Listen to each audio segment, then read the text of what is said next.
सुप्रभात सज्जन श्रोते हो. निशिदिनीमध्ये आपल्या सर्वांचे सहर्ष स्वागत. शीर्षक आहे निरूपणाचं, जीवाचा शांत निवांत शिवभाव. जीवाचा शांत निवांत शिवभाव. संस्कृत सुभाषित आहे, संसार एव दुःखानां सीमांत इति कथ्यते, तन्मध्ये पतिते देहे सुखमासाद्यते कथम. संसार म्हणजे दुःख पराकाष्ठा ऐसे सत्पुरुष सांगती. ऐशा संसारी देह असता सुख प्राप्ती संभवे कशी. जर संसारात येणे म्हणजे भोग भोगण्यासाठी येणे, गतजन्मातील अपूर्ण वासना भोग भोगण्यासाठी येणे असा अर्थ असेल तर अशा भोग भोगण्यासाठी एक प्रकारच्या दैवी सक्तीने कदाचित अनिच्छेनेही जीव या जगात येत नसतील काय.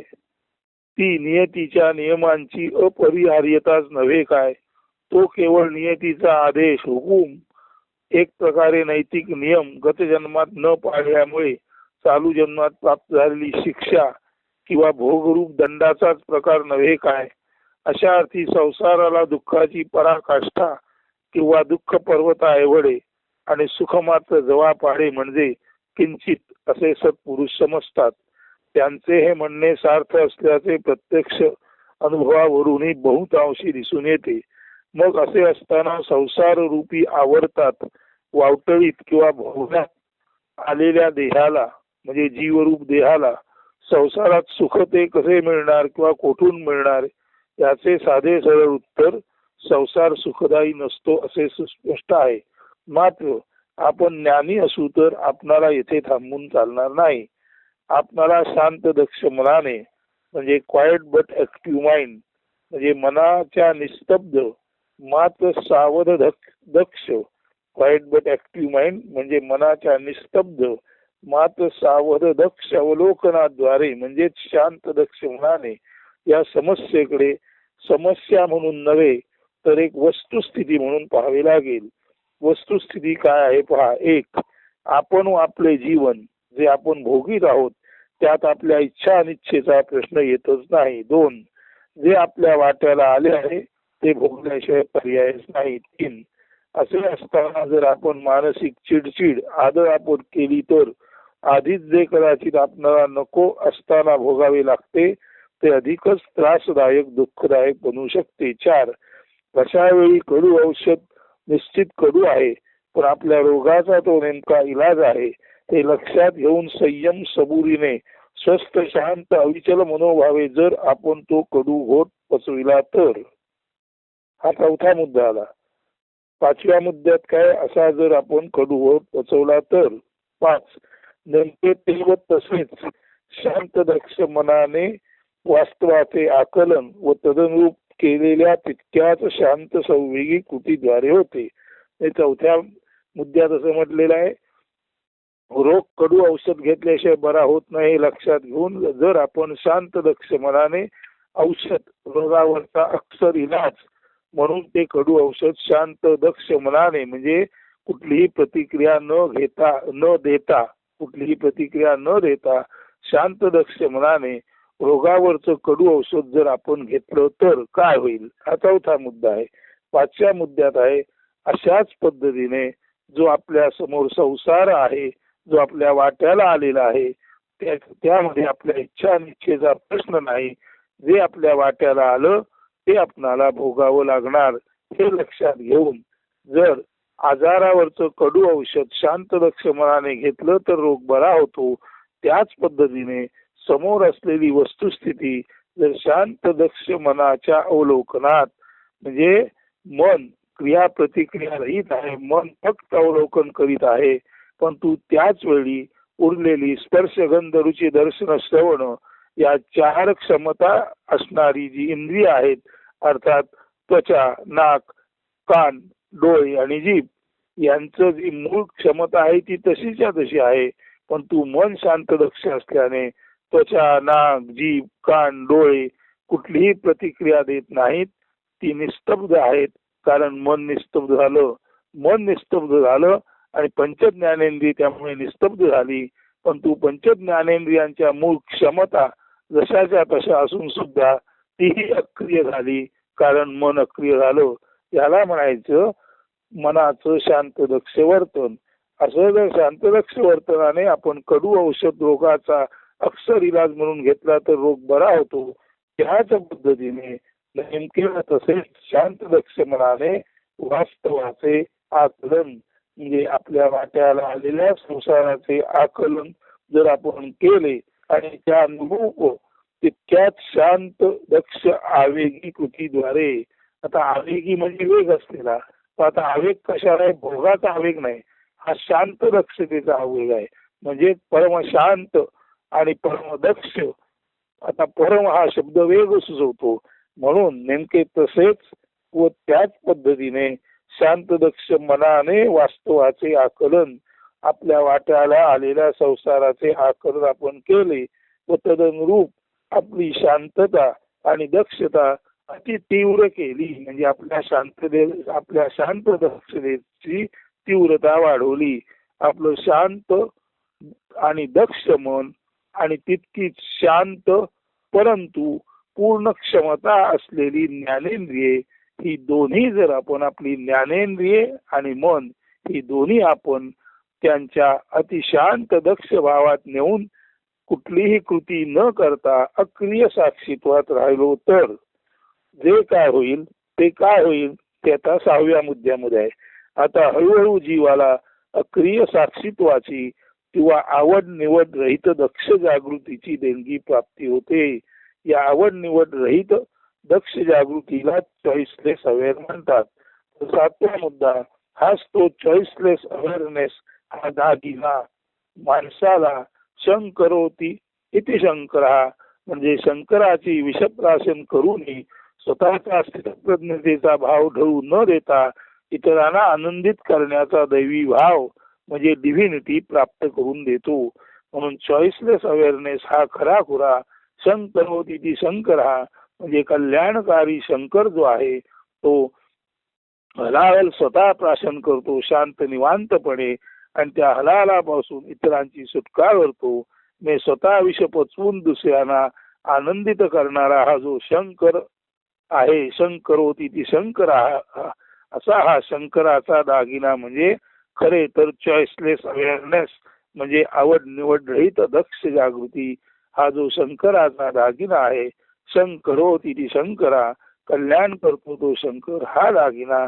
अशाच पद्धतीने जो शांत दक्ष मनाने संसाराचे आपल्या समोरच्या वास्तवाचे अवलोकन करतो त्याला डिव्हिनिटी म्हणजे दैवी अलंकार म्हणून प्राप्त होतो. हा झाला 7वा मुद्दा. 8 या अंतरंग आनंद भावालाच आता या शांत दक्षतेमुळे आज जो आनंदाचा भाव निर्माण झाला त्याला शंकर भाव म्हणजे कल्याणकारी भाव किंवा सर्व कल्याण भाव, सर्व मंगल मांगल्य भाव म्हणतात. तर अशा या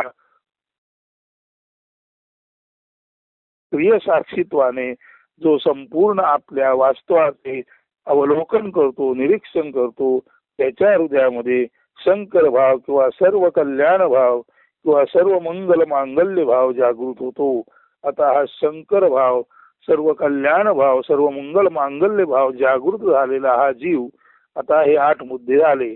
आता 9व्या मुद्द्यावर असा हा जो जीव हेच ते श्री सिद्धरामेश्वर महाराजांच्या अनुभवाचे सार सर्वस्व.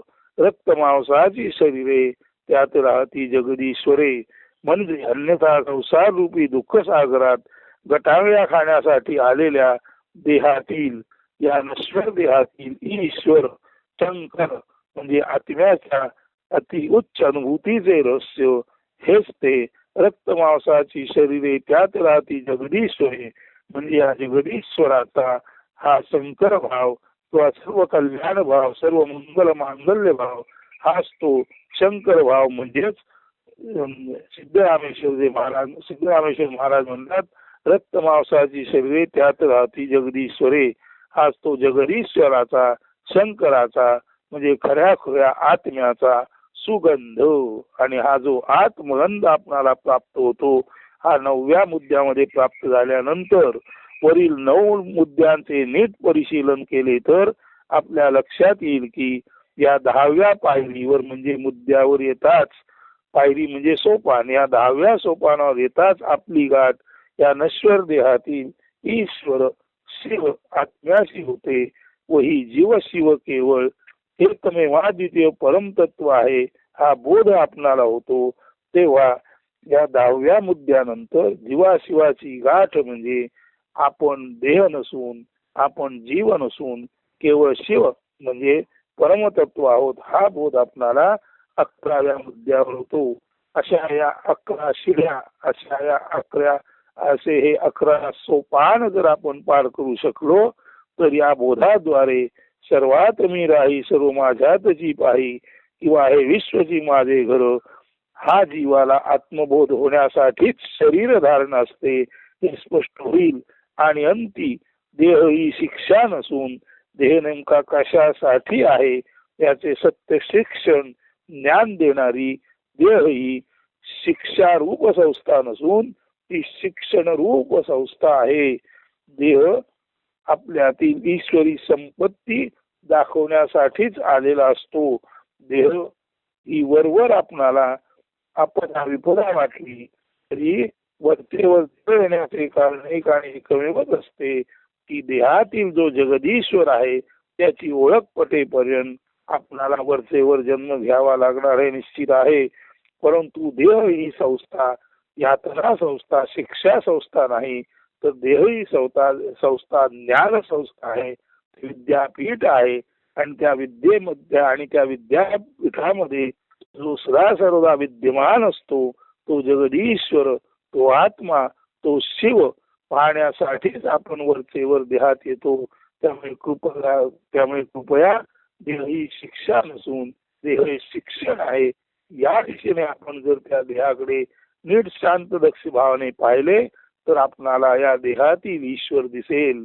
आणि हा देहातील ईश्वर म्हणजेच अन्यथा या रक्तमांसाने लटबडलेल्या अशा घाण चिखलातील कमलरूपी शंकर. म्हणून जसं चिखलात कमल राहतं तसं रक्त मांसाच्या शरीरामध्ये जगदीश्वर रूपी आत्मरूपी कमल राहतं. हे जे सिद्धरामेश्वरांनी सांगितलेलं आहे ते सिद्ध होण्यासाठी आपणाला या जर 11 पायऱ्यांवरून सोपानांवरून पूर्ण प्रवास करता आला तर 11वं पाऊल झालं की आपली एकादशी सिद्ध झाली. आणि त्यानंतर 12वा रुद्र मन मंगलकारी शिव आत्मा आपल्याला भेटतो. हे जर आपण लक्षात घेतलं तर देह ही ईश्वरी संपत्ती आहे. ती वरवर आपदा विपदा वाटली तरी ती वर म्हणजे प्रायमापेक्षिक देह ही आपदा विपदा वाटली तरी शांत दक्ष भावावलोकनात ती केवळ आणि केवळ ईश्वरी वररूप वैभवाची खाणच असल्याचे लक्षात येईल. आणि त्यानंतर प्रेम भावे जीव जगिया नटला एकची आत्मरस प्राशित सुखानंदिनाला. जो जीव आहे तो या आत्म्याला भेटल्यानंतर खऱ्या खुऱ्या अर्थाने हा जो जीव अन्यथा दुःखमय असतो तो जीव प्रेम भावे जीव जगिया नटला.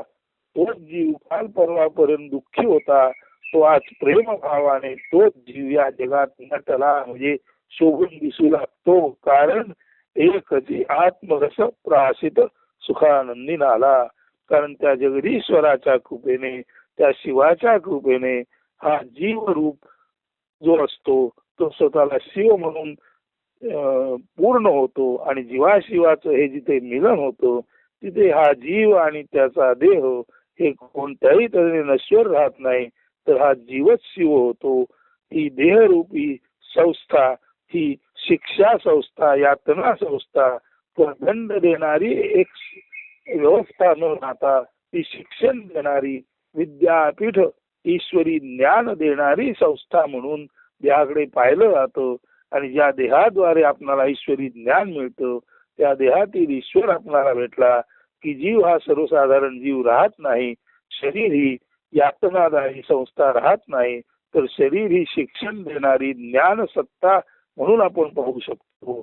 आणि अशा वेळेला खऱ्या अर्थाने जीवाची सार्थकता प्रेम भावे जीव जगिया नटला एकची आत्मरस प्राशित सुखानंदी झाला हे समजून जीव निवांत झाल्याखेरीज राहत नाही आणि असा जेव्हा जीव निवांत होतो तेव्हाच जीवाचा शांत निवांत शिवभाव जगामध्ये प्रकर्षाने चमकतो आणि असा हा निवांत जीव म्हणजेच शिव म्हणून लोक त्याला सन्मानपूर्वक वागू लागतात. तेव्हा जरी या सुभाषितात अर्धा भाग एवढाच असला की संसार म्हणजे दुःख पराकाष्ठा आहे असं सत्पुरुष सांगत असताना अशा संसारात देहाला सुखप्राप्ती संभवणार कशी, इथे हे सुभाषित संपलं नव्हे तर या प्रश्नाचं आपण उत्तर शोधा असं त्यात जे सूचन आहे ते उत्तर शोधून हे निरूपण जीवाचा शांत निवांत शिवभाव येथेच संपन्न होत आहे. धन्यवाद असतो. सुदिन सुप्रभात.